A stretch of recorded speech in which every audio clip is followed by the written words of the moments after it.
हार से हमारा जीवन असफल नहीं होता है, क्योंकि वास्तविक परिणाम तो हमारी अंतिम सांस के बाद ही निर्धारित होता है।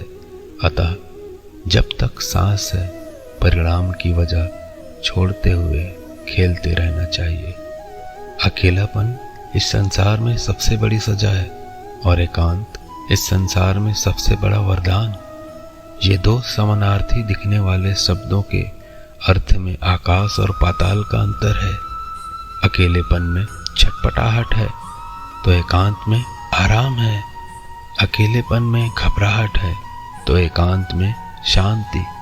जब तक हमारी नज़र बाहर की ओर है तब तक हम अकेलापन महसूस करते हैं, और जैसे ही नज़र भीतर की ओर मुड़ी तो एकांत का अनुभव होने लगता है।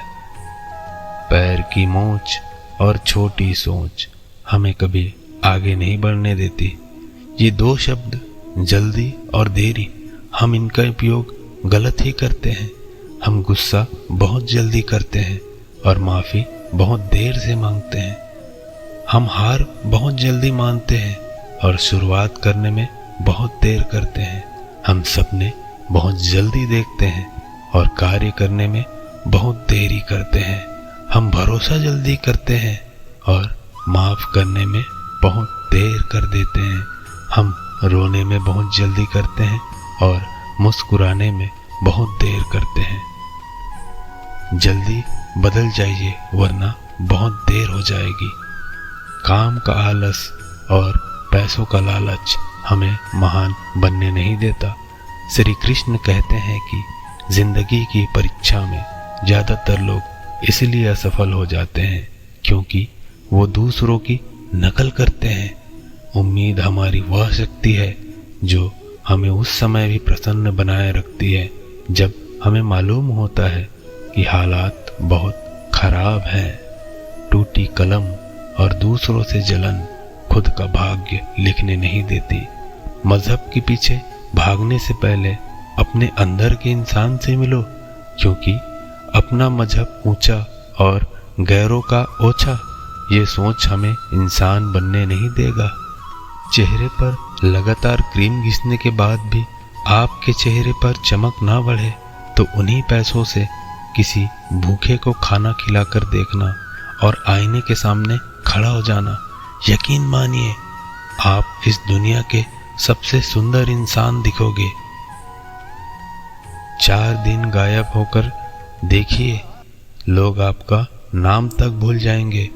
इंसान सारी जिंदगी इस धोखे में रहता है कि वह सभी लोगों के लिए अहम है, लेकिन हकीकत यह होती है कि आपके होने और ना होने से किसी को कोई फर्क नहीं पड़ता। हमें पुनः प्रयास करने से कभी घबराना नहीं चाहिए, क्योंकि अगली बार शुरुआत शून्य से नहीं, अनुभव से होगी। दूसरों का सौभाग्य देखकर कभी भी ईर्ष्या ना करो, क्योंकि इस दुनिया में ऐसे लोगों की कमी नहीं है जो आपका स्थान लेने के लिए उत्सुक बैठे हैं। दूसरों की खुशी में अपनी खुशी देखना भी एक बहुत बड़ा हुनर है। जिस इंसान को सबकी खुशी पर खुशी लगती है वो इंसान कभी भी दुखी नहीं रह सकता है। श्री कृष्ण कहते हैं कि जब जल गंदा हो तो उसे हिलाते नहीं बल्कि शांत छोड़ देते हैं।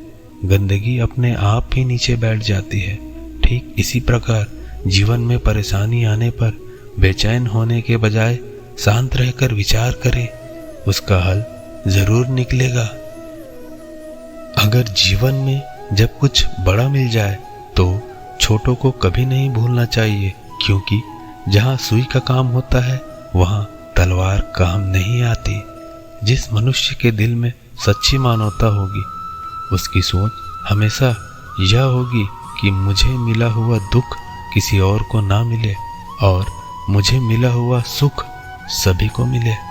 लिखे वही जिसके नीचे आप अपने हस्ताक्षर कर सके, सोचे वही जो बेहिचक बोल सके, बोले वही जिसका जवाब आप सुन सको।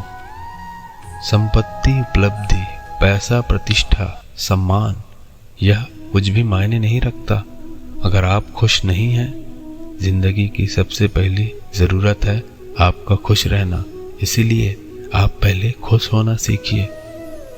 जिंदगी में हमेशा एक दूसरे को समझने का प्रयास करते रहना चाहिए, परखने का नहीं, क्योंकि विश्वास में विष भी है और आस भी है। यह स्वयं पर निर्भर करता है कि हमें ग्रहण क्या करना है। अपनी आत्मा को कभी भी मत बेचिए। यही एकमात्र चीज है जो आप संसार में लेकर आए थे, और यही चीज है जो आप जाते समय लेकर जाएंगे। मुसीबत में फंस जाने पर मनुष्य को वास्तु दोष, गृह दोष, पितृ दोष, शनि दोष, काल सर्प दोष, यह सब दिखाई देने लगते हैं। केवल खुद का दोष दिखाई नहीं देता। विचित्र है ना? स्वयं विचार करें, बात बहुत कड़वी है मगर सच है। पुत्र की परख विवाह के बाद, पुत्री की परख जवानी में, पति की परख पत्नी की बीमारी में, पत्नी की परख पति की गरीबी में, मित्र की परख मुसीबत में, भाई की परख लड़ाई में, बहन की परख जायदाद में, और औलाद की परख बुढ़ापे में ही होती है। अगर आपको जीवन में कुछ बनना है तो विनम्र रहना सीखो, क्योंकि एक छोटे से बीज को भी पेड़ बनने के लिए जमीन के नीचे दबना पड़ता है।